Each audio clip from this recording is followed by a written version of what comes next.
Hand over the French fries. Josh, darn it, these people are stupid. Oh shoot, I've just remembered. I didn't get my side salad. Call the damn waiter. People in Daytona. You live down here. They should know you. Waiter! We need more food. More Yes. sustenance is needed. Yes, how can I be of service? You forgot my friend's fucking side salad. I and need now, sustenance. And I didn't even get my damn fries. What the hell is wrong with the... Oh. Hey! Hey! Skedaddle. Oh, get out of the booth. Yeah. Again, we gotta stop doing this. Anyway, hello everyone. Welcome to this is the 13th race, right? No. I don't know. Race number Daytona. No, race That's number. That's why I don't number my races. No, race number Daytona number 2. The second, the sequel. Daytona the sequel. Anyway, welcome everyone to the second Daytona race, or what we're gonna call this, the lottery. We are here for the running of the Florida Dodge Dealers 250 to be run at Daytona under not under the lights. Good job. Not under the lights, but under the sun's light. Underneath the Goodyear blip. Yes, in the background. That's just kind of sitting there. But anyway, we are here live from Daytona, getting ready to run the race. This is the lottery round of the final 4 races. That's right, we were in the final 4 races. Last week was Sonoma, and Sonoma was not much of a lottery race as it was a flat-out domination by 2 drivers, James McLeod and Henry Sanford, and it turned out to be Henry Sanford pulling on top. But the biggest thing going into that race was the fact that Oreo Pollard finished 9th, and his competition finished dead last, or not dead last, but 38th on down, with the exception of Sean Galligan. But the top 5 in points are pretty much the same as they were the last race. Oreo Pollard still the points leader with a 41-point advantage over Kyle Matthews. He's basically got a whole race ahead of Matthews. So Matthews has got to step it up if he wants to try and put a dent in the points lead. Megan Atkins still in the same spot. She is in 3rd. Then it's Sean Galligan and Mitchell Riggs sharing the 4th place position in point standings, a tie. And we have Dylan Young still in what would be 5th, but is actually 6th in the standings. So, Michael, this is the lottery round, the 3rd super speedway race of the season. We have another one at Talladega coming up after Indianapolis. 3 of the 4 tracks we're going to are going to be 2.5-mile racetracks for the final race. This is the lottery round. Next week will be the payday round, which is if you have a consistent car, you are going to get the ultimate payday. And then the Talladega will be the wild card. After Dega, we go to Homestead, Miami, which will be Victory Road. Now, Michael, we're at the lottery. Tell us about what we can expect today. Well, Daytona is always a wild card in itself because with the way the track is designed, if you're not too careful and go higher than you're supposed to, you'll end up hitting that wall, as you can see on the outside safer barrier there from the pace car or the pace truck view where the black marks are. So you got to be careful about that. But you can start this race from any position on the racetrack and still come out with a victory. And as you can see, Oreo Pollard is starting in the 6th position, and he's not going to stay there. That's for damn sure. Nah, he could go to the back, or he can get to the inside line and go straight to the front. Now I've seen many a times where teammates can finish 1, 2, and sometimes 3, but the question is, if Oreo Pollard has a teammate, will he help him? Oreo Pollard has no teammates in this field. He is a lone car in a sea of 42 other trucks, or 41 other trucks. Now, what is really important to note that his competitors don't have teammates with the exception of Sean Galligan. Sean Galligan's got a teammate in the form of Ian Dutta, but Ian Dutta is sitting dead last in the standings. I believe they also have a 3rd teammate, but I can't remember off the top of my head who it is. But Galligan has a teammate. Megan Atkins, I believe, has a teammate. Kyle Matthews doesn't have a teammate. So the top two in the standings don't have teammates to work with, and they're sure as heck not going to work with each other, we can safely assume that none of the top 6 in points are going to work with each other. Maybe Lawler would be willing to work with somebody because he's kind of outside the window of being able to make up any ground on the points lead. But let's assume that Oreo Pollard has a bad day today. If he finishes dead last, and best case scenario would be for Kyle Matthews to win the race, he would inherit the lead by 1 point. So Oreo would lose the lead. However, when we would head to Indianapolis, say Oreo Pollard finally got a win, he would be right back to where we started.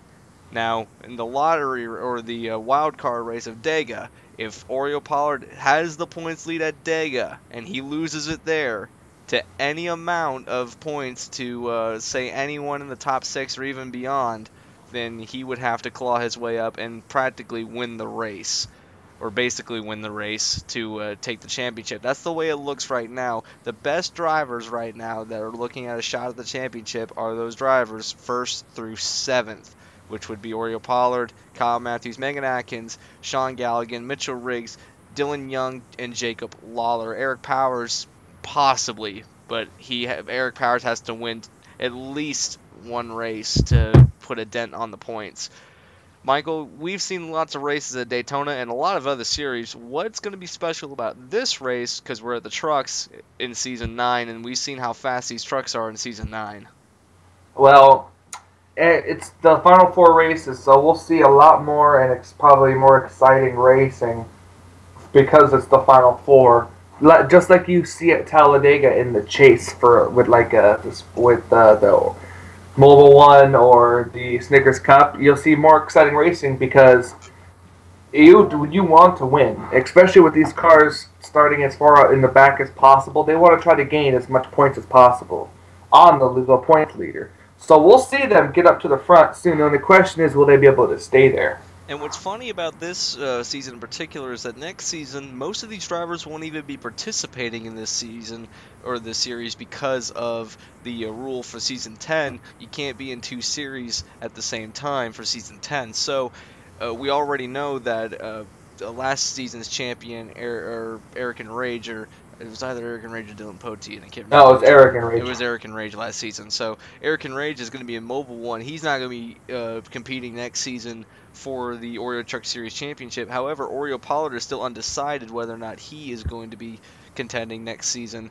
He obviously can't be in Mobile One at Snickers, so where else would he have to go but here? So if he was able to cap the points lead or to cap the championship this season and be one of the only drivers transferring over to the next season from this series, he would have an edge over all the rookies that would be piling into the Truck Series. So this is pretty much a win-win situation for Oreo Pollard. If he can maintain his consistency, he could possibly get on to the win. And may I remind you that he does not have a win this season yet. In fact, he's about to be Ryan Newman. Neither does Megan Atkins. Megan Atkins has no win. Neither does Mitchell Riggs or Dylan Young.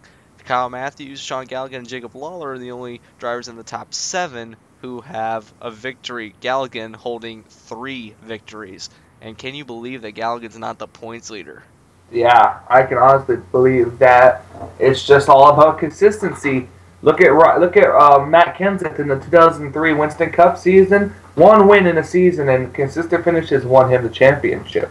But he did one race. Can Oreo Pollard do Look at Ryan Newman. Yeah, he didn't win a single race, and he almost won the championship. He almost did. That's the key. He almost did.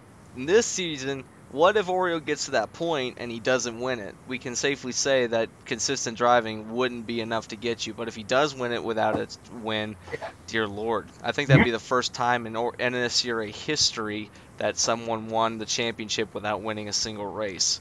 You said it earlier when we were talking that for Oreo Truck Series, this season has been the season of consistent driving, consistency, Indeed. The era of consistency. We've had different eras in the NSCRA. Season 9 in the Truck Series has been the era of consistent driving. You are definitely right about that. A limited amount of races with no chase, which means wins are basically just to boost your points. But if you don't have consistent driving after that, then what are you but just have a win under your belt. If you win a race and then finish in the back half of the field for the next couple races and then win another race, well, that may make you feel good, but you're not going to be able to maintain a points like that.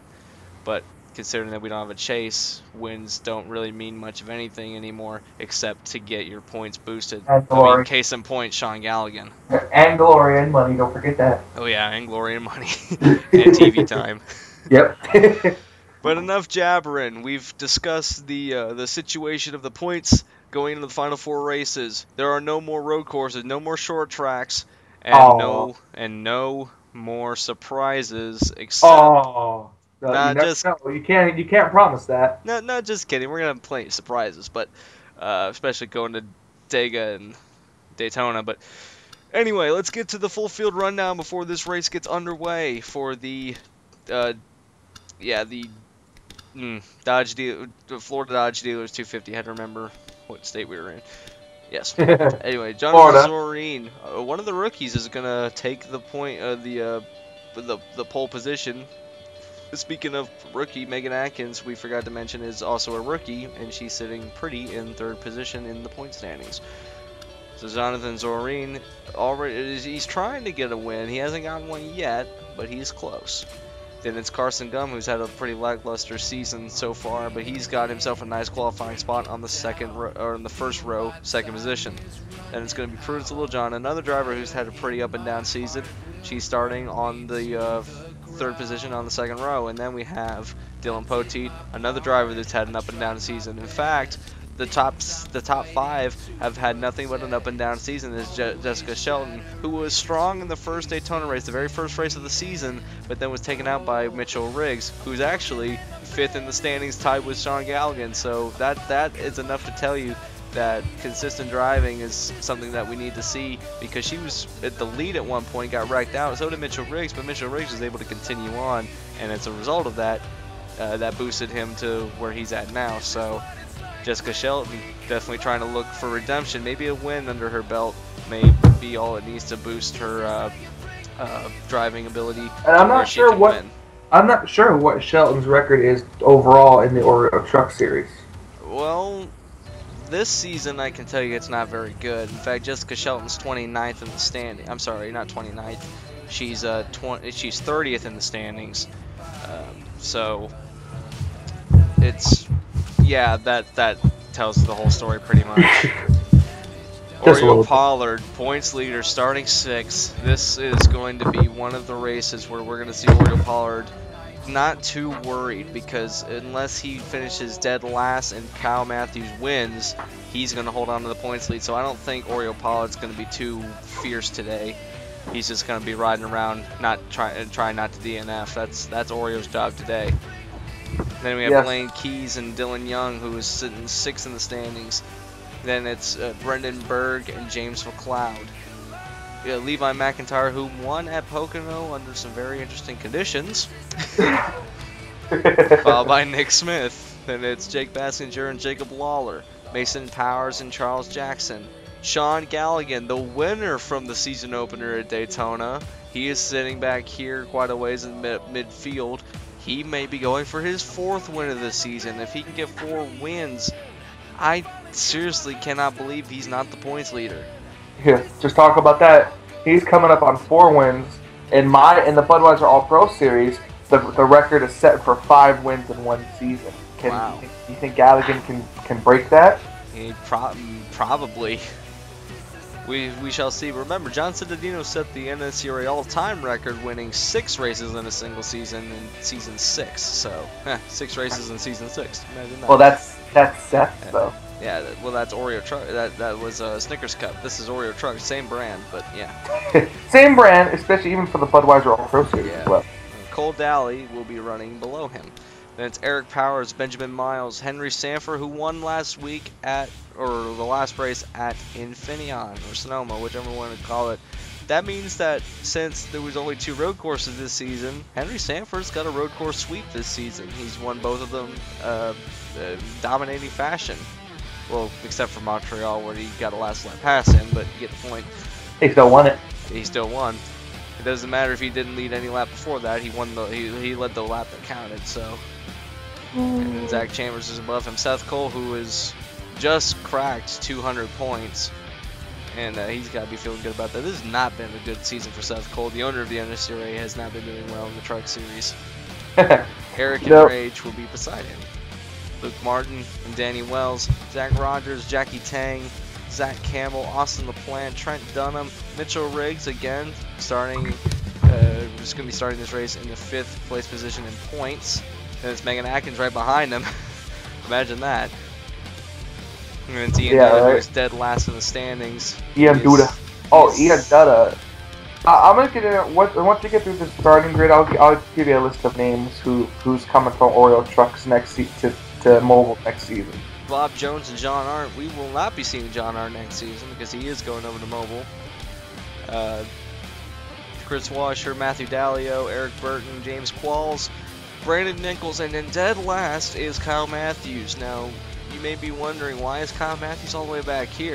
Well, believe it or not, this was by design. He came back here during the qualifying sessions yesterday. He was running, and he was running around with his guys, and he turned in one lap and then parked it. The reason for this being is because here at Daytona, they do the group qualifying. He figured that if he starts at the back of the pack, if anything happens in front, he has options on routes he can escape because he's at the very back of the pack. If the wreck happens in front, he can go to the outside or the inside, and he doesn't have to worry about running over anybody. So, good strategy by the 92 of Kyle Matthews. However, he is trying to chase down a points lead, so this is going to be very hard to do starting at the back of the pack. It's a win. It's kind of a catch-22 if you would. It's start at the back and avoid wrecks, but you also have to claw your way to the front eventually. So, point is, he's going to be riding around for the first few laps, and then he's going to start his charge. But not a bad strategy. I would definitely want to stay out of trouble. But that is your starting lineup for the race. Well, as we're going to get these cars rolling off, finally the command for the engines has been given. After us rambling for a good 10 minutes. 30 laps of racing. This is the same length of race we had at the beginning of the season. 250 miles, 30 laps. Not exact math because it's NR 2003. It's NR 2003 math. Shut up. Yeah. NR 2003 math. That makes sense if you don't think about it. Exactly.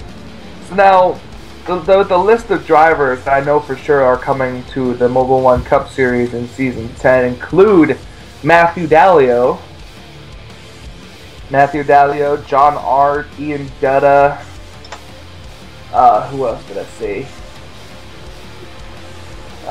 Speaking of which, is Oreo Pollard part of Stephen Pollard's account? I don't know, honestly. I don't think so, but I could be very wrong.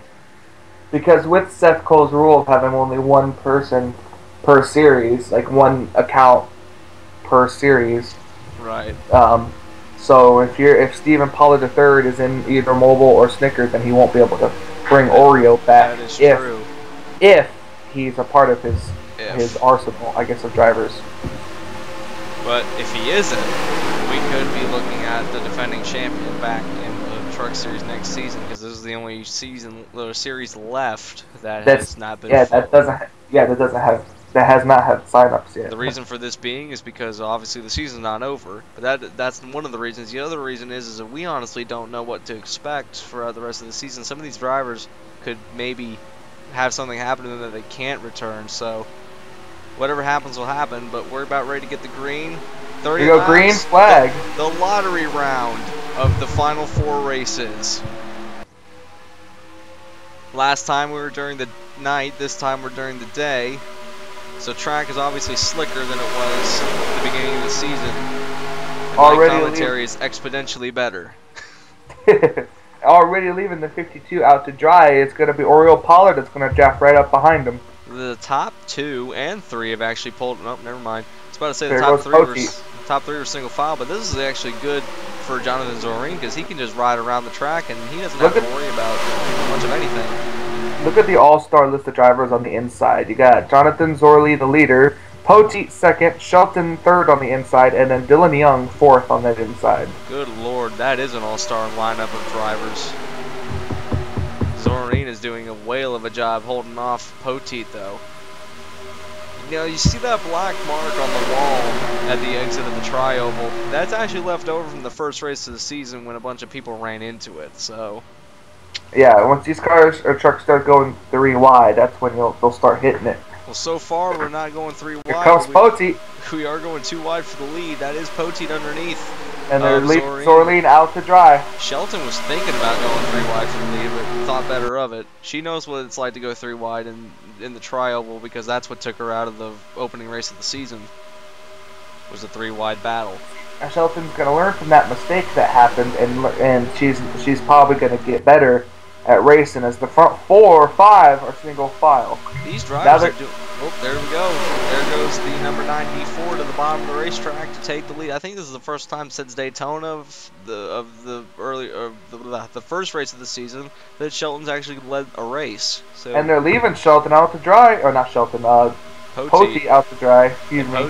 Poteet has no friends up there. Here comes Brendan Burke to the inside of Shelton. Oh, wow, he almost went for Shelton, too. I think he's got enough of a run that he can maybe go for it in the tri-oval. These drivers are racing a lot more civilized than they were at the beginning of the season. And we know how good friends Shelton and Berg are. Indeed, this could be a very good alliance. They're both racing for Chevys, not on the same team, but as far as they're concerned, Chevy Alliance. Yeah, now Shelton's going to get stuck on the outside. It's really hard to hold that inside line when you're going through the track. I've noticed that these cars are a lot more slidey. Back there, I thought I saw 3 wide, and it looked like that Oreo Pollard was right in the middle of it. They've settled it back out to 2 wide. Brendan Berg, Nick Smith, Jake Baskinger all up at the front, and now here comes Nick Smith to the lead. Oh, I just hit my scratch. Chevy Brigade up at the front, but now it's broken up by 3 Toyotas. Wow. 1, 2, 3. I was like, what? 2, 3 Toyotas. Oh, the line with the truck's getting right on that yellow line. Oh, I saw a truck did go up towards that wall. Oh, and they are 3 wide. McLeod is in the middle. So as the tires start to get worn out, and as the trucks start to get lighter, they are going to get more races. There is a yellow car back there. I did see. No, they settled it back out to 2 wide. But they are slicing and dicing back there. Ian Dutta and another driver crossed 2 lanes of traffic. There we go. There was 3 wide for a moment there, but they settled it back out. They are actually racing very well right now. I'm very surprised that they've been able to keep this race clean thus far. Nothing has happened yet, but that's yet, as the Toyota Brigade is actually working to get away from the rest of the field.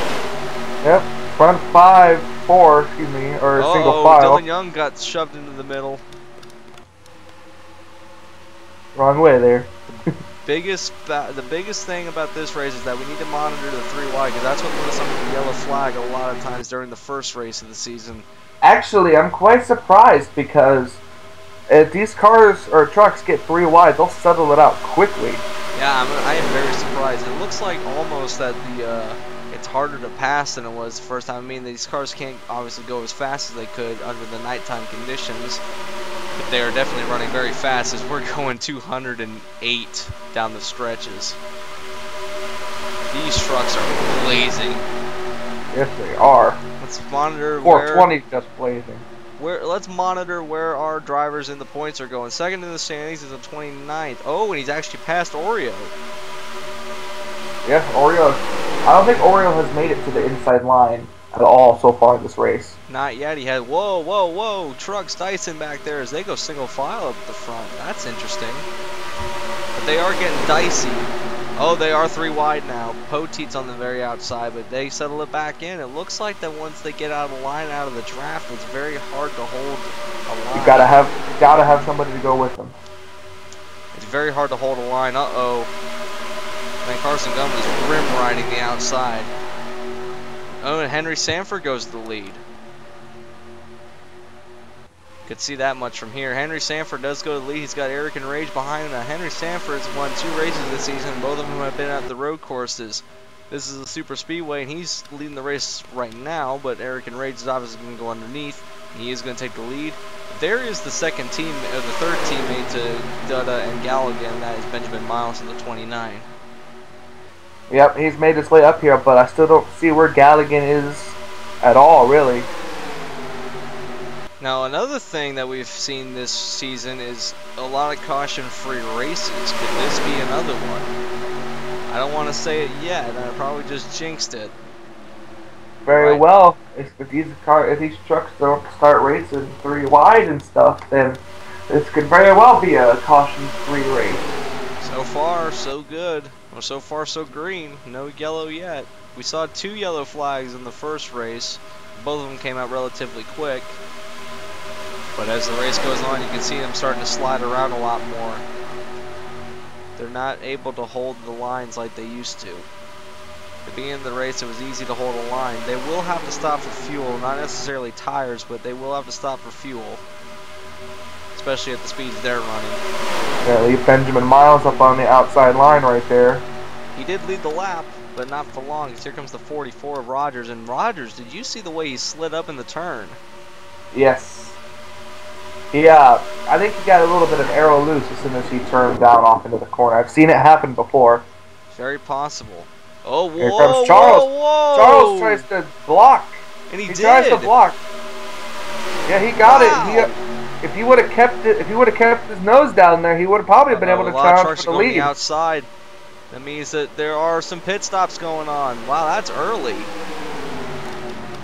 Ooh, that means this could make for some exciting finish here. If they have to pit every 10 laps. This is a fuel mileage race now, boys. Ooh, Oreo Pollard is in this group of trucks. So who else is in this group of trucks? Is Kyle Matthews in this group of trucks? Matthews is not. Matthews is now 10th. Actually, he's the leader now. No, he's not. Never mind. There's another pack up ahead. He's the leader. Oh, no, he's not. Yeah, he's not. There's another pack up Charles ahead. Jackson is the leader, and he's going to be coming to pit road this time. They are indeed. This is very interesting. These guys are going to pit on lap 11, which, by calculations, they could probably make it all the way. Yeah, they have to make. Uh-oh. I think everyone's got to make at least one more pit stop. Are you kidding me? Dunham stays out. Matthews stays out, and so does Burton. 3 trucks stay out. For now. For now. And they're side by side. Side by side battling, lead lap trucks. Dunham stays out, but remember, these cars will have to make at least one more pit stop. Look at the speed difference. When they're running by themselves, they're not even cracking 200. They were running 210 on the backstretch before. That just shows you how much the draft is needed at this track. Now Dunham's definitely going to pit. Now here's the question though. With Dunham staying out 2 extra laps, and so is Matthews and Burton, can they make it on one more stop? It's dicey whether or not the other drivers can make it on one more stop. I think the first group might be in trouble, but the second and then Dunham here, these guys might be okay with one more stop. The word is, looks like it's going to be right side tires for Dunham. A little bit of a wedge adjustment. It was getting a little loose in the pack.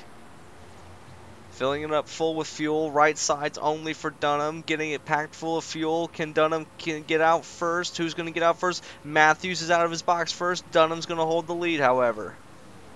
Yeah, to make sure they had to make sure they packed that truck full of fuel. Now, were they able to keep a big enough lead? It's going to be really close. Oh, here comes the pack. I hear him in the background. There's the pack. And who's the leader? Shelton's the leader with Bob Jones. And there they go. So it looks like there's a 7-truck breakaway. And then there's Henry Sanford. It's a 7-truck breakaway. Oh, and now they're 3 wide. With fewer trucks, it's easier to get around the racetrack. This is gonna be interesting. Where in the world is our points leader? Where did he go? There's he is. He's in 34th. And where is Matthews? Where did Matthews come back onto the racetrack? And well, we gotta get the scoring update. He's in 15th. So actually, he's looking pretty good right now. Yeah, he's gonna bite into it. Let's go back to Oreo Pollard and see where it cycled him around. It cycles Oreo Pollard around in 31st, and they're in 2 separate packs. There's actually a 2-pack advantage. over the two of them. So as Kyle Matthews leads this pack, which I believe is the third pack in line. No, actually, no, it's the second pack. No, it is the third pack. So there's a lead pack, a secondary pack. The secondary pack, I think, if they keep racing single file, will probably catch up to the first one. And then the third pack. And Kyle Matthews is leading the third pack of cars or trucks. Dylan Young looks to be in a pack all by himself. Yeah, he's running by himself. He needs to catch up to one of the packs. Look at the gap between the two packs of trucks. Yeah, they'll catch him though. Now the last stop is going to have to be the money stop. Like we said, it's a lottery race. We really didn't know what we were going to expect here at this race. Whether or not, I'm very surprised they haven't run into each other thus far. To the lead goes Power. Yeah, but look, they've got no help. No help yet. Here comes help on the bottom with Jackson. Now where's the 44 going to go? He's going to go where the line's moving. I'm telling you what though, these speeds are blazing right now. All these drivers know that there is a lot on the line on this race. This could either make or break their season. Let's take a look at the gap on the scoring monitor between the first and second pack. We got a problem. I think Levi I think is up to speed. I think he's just lost the draft. Oh, we got 4 problems. Poteet's missing a back end. What happened to Poteet? What the world? I think he might have gotten hit in the back when people were coming to pit road. Zach Campbell's running by himself. McIntyre's running by himself. And that is the immediate problem. Because these drivers are running a good 5-10 miles an hour faster than Levi is. There he is. Can they get around him? They are single file. That's an advantage. They can get around if they're single file. But not if they're battling like they are right now. Jackson had the lead, and now here comes Dick Rogers. They're going to catch him in the middle of the tri-oval the way it looks. Zach Rogers, excuse me. I had a Rogers right. Here we go. What are they going to do? It's going to go inside.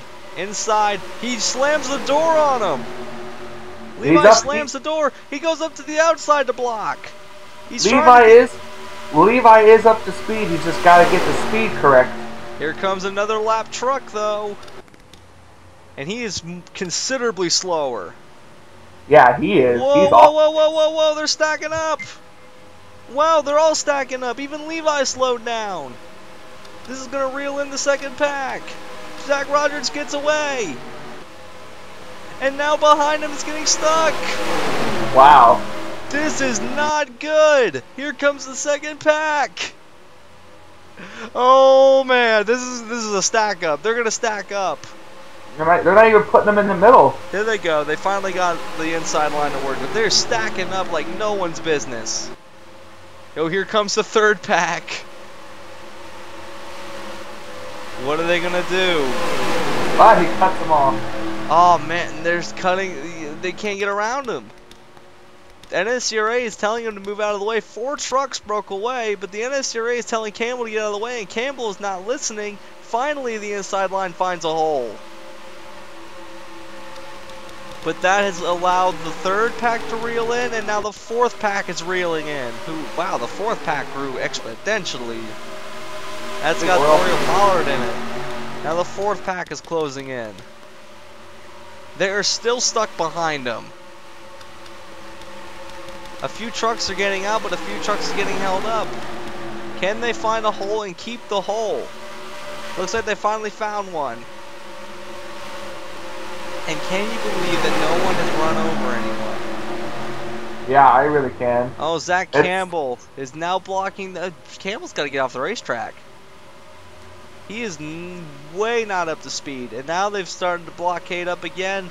This is where it could get bad. More trucks equal more chances to run into somebody. It looks like they finally forced a hold the inside. Looks like they're going to be able to keep it. This has really shuffled things around, and Kyle Matthews is stuck on in this pack, along with Oreo Pollard. Mitchell Riggs finally forges a hold of the inside, keeping Campbell. He tried to go to the inside, but they're just going to continue to block. So what does that mean for the leader now? I don't know what Campbell's problem is, but he needs to get off the racetrack. this is not very ideal conditions for him to be running at, but yeah, they've gotten broken up now. Who is the leader? Well, now the leader looks like it's going to be, nope, never mind, it's going to be Jake Squalls, the leader now. And we still got another problem in the form of Poteet, who's very considerably slower. Oh, but never mind, they're going to pit. Except for that one car. Little John. Someone stayed out. Yeah, that would be Brandon Nichols who stayed out. Remember, Brandon Nichols lost the Vegas race on pit strategy. This is going to work out in his favor, I think. They can now make it on fuel. Yeah, he definitely can now. A lot of other drivers stay out. They're trying to get around the lap truck still. Oh, someone has scraped the wall. That'd be the 13. The 13 truck has scraped the wall. No, wait, no, he hasn't. I just saw somebody that had scrape marks on the side. Who scraped the wall? Oh, look out, guys. Now they're running up on him. You know, they're honestly not running that much slower, but definitely a nuisance as Poteet pits, Nichols pits, but Dunham stays out. Dunham was one of the last to pit. So this could mean big money for Dunham as the trucks peel out on the racetrack. Dunham lost a lot of ground though, but now he's got a drafting partner. That's something he didn't have when we pitted the last time, was a drafting partner. All Dunham has to do is just take fuel only, and he can come out of pit road with the lead. He could. Oh, Ian Dutta pulling back on the track. Guys, look out, look out, look out. I know you want to get back on the racing service, but there's the leaders coming by. So as Dunham leads, Eric Burton behind him, or Eric Powers behind him. These are two drivers that stayed out the last time. They're going to pit this time. What's going to be the strategy for the 18 and the 77? Is, ooh, looks like 77 tried to beat him a while. They're trying to drag race each other on pit road. They're trying to see who can get out first.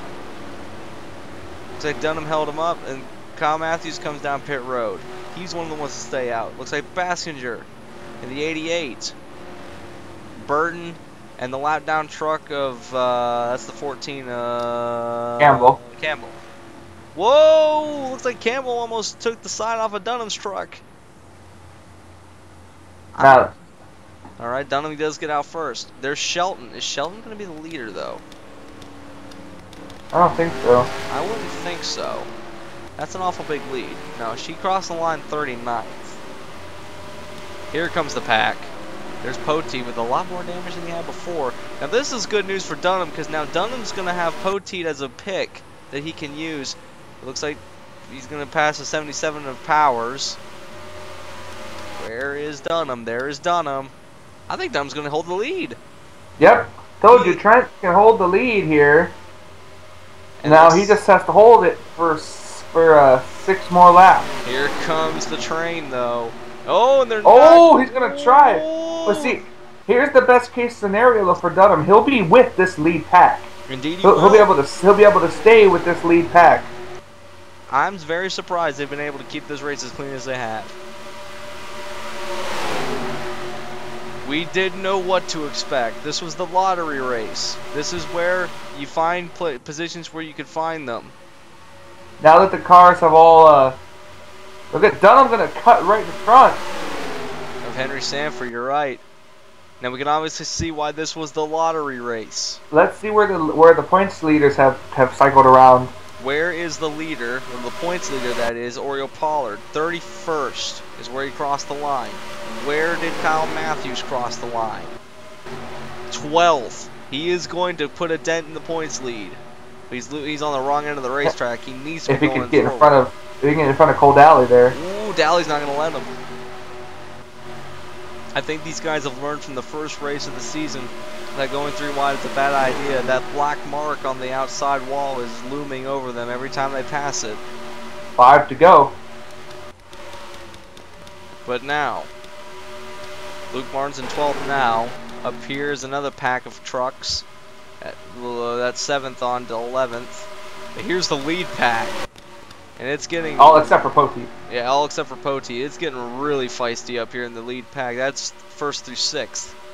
Oh, even Shelton's up there. Where is she a lap down truck or?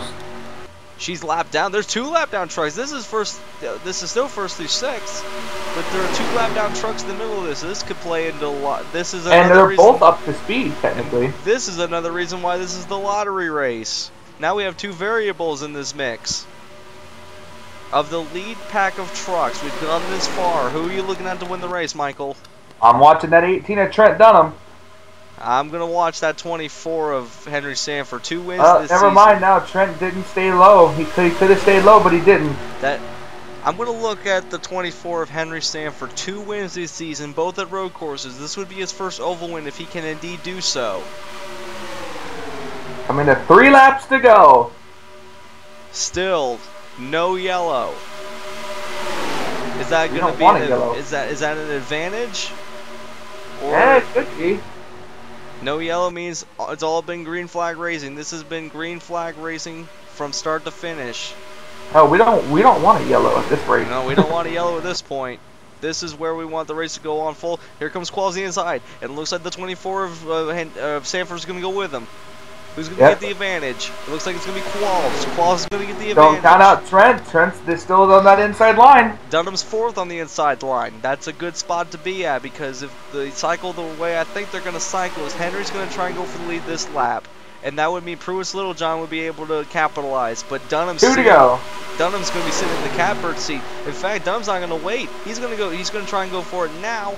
Not enough speed to do it.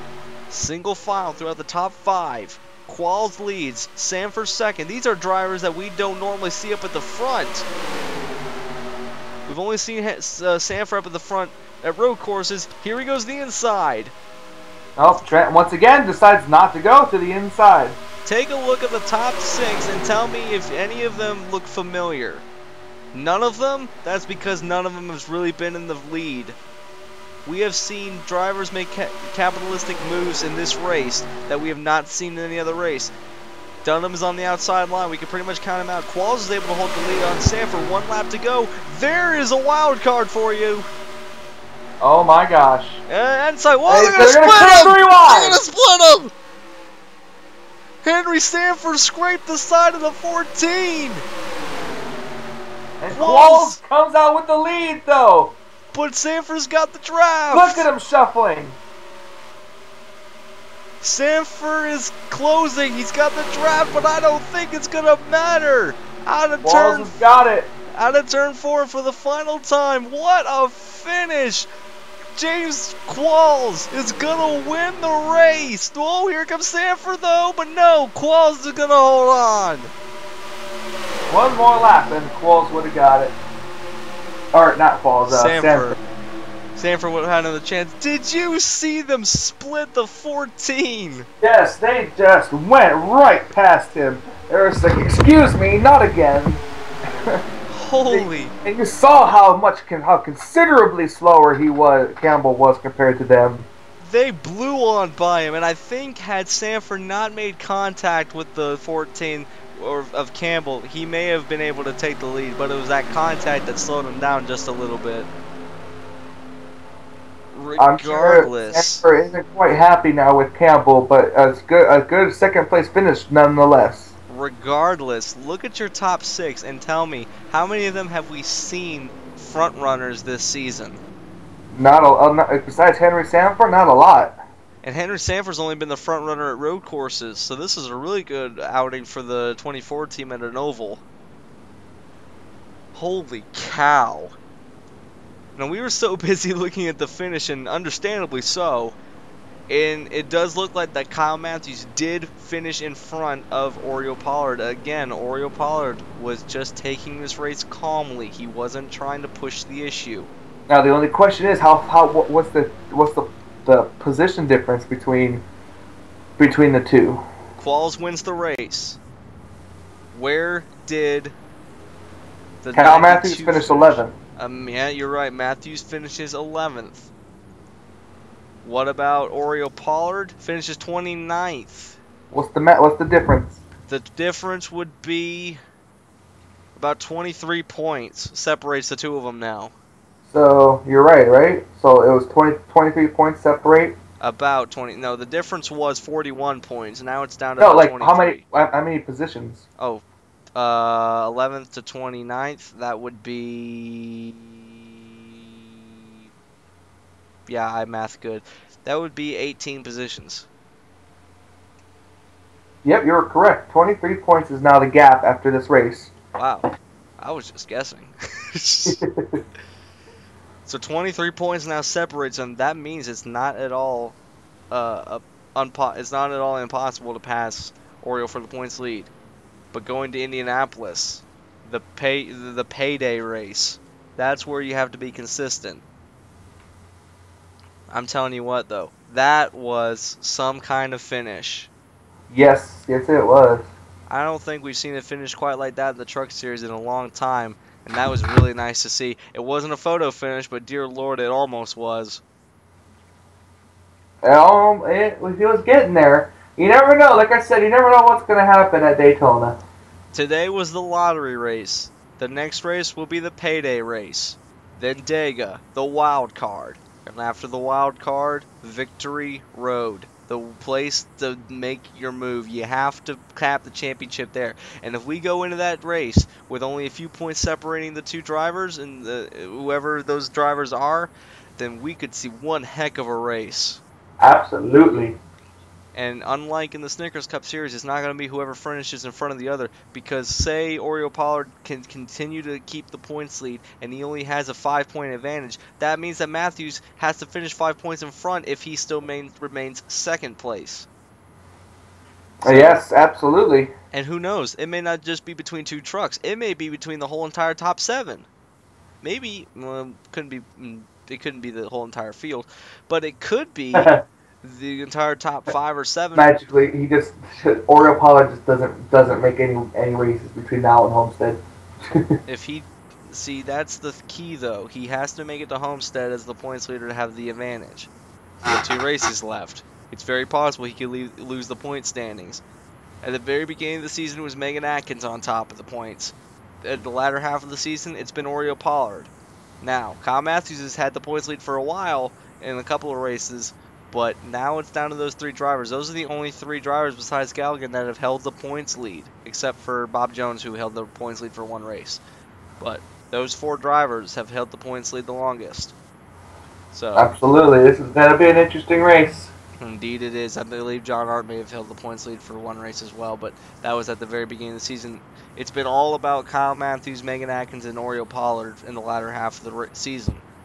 But that's beyond us. Daytona's over. The winner, James Qualls, he finally gets a win in this season in the 20 truck, and my goodness, what a finish it was. Yes, it was. It was one hell of a finish. Able to hold the lead and split the left truck of Zach Campbell, and look what happened. Indeed. Brandon Nichols, Prudence Littlejohn, and Zach Rogers make up the top 5. None of those drivers, with the exception of Henry Sanford, had won a race previously. So we had a new race winner today, and that was good to see these drivers do good in the standings. Now, what about Megan Atkins? We've been talking about the top 2. What about Megan Atkins in the 6 truck? I don't 27th. She also finished in front of Oreo Pollard. Not enough to make a huge dent, but definitely something to claim that she finished in front of the points leader. Then again, you can assume that Oreo Pollard wasn't really racing at the strongest he could have been. Oreo Pollard started 6th, but never made it back to the front. Never did. Galligan finished 19th, so he also finished in front of Pollard. What about Riggs? Mitchell Riggs finished 10th in front of Oreo Pollard and right behind, right in front of Kyle Matthews, so he beat them all. And then Jacob Lawler finished, I believe, quite a ways down. He finished in 32nd. But that was the Florida Dodge Dealers 250. When we head next week to Indianapolis, another 2.5-mile track, except not a super speedway. Far from a super speedway. Might as well be considered one because the truck draft will come into play there big time down the long straightaways. But we will mostly see single file racing and a lot of danger in the turns. Oh yeah. We will see you next week. Until then, I am Anthony McCurry. He was Michael Norman. And what do you mean? What do you mean was? I still am. He is Michael Norman. Was, is, past, pre-tag. words. Waiter! Check, please. And we will see you next week when we head to Indianapolis. Until then, I'm Anthony Curry. For the second time I've said that. He is Michael Norman for the second time I've said that. And we will see you next time. Adios. Until we meet again.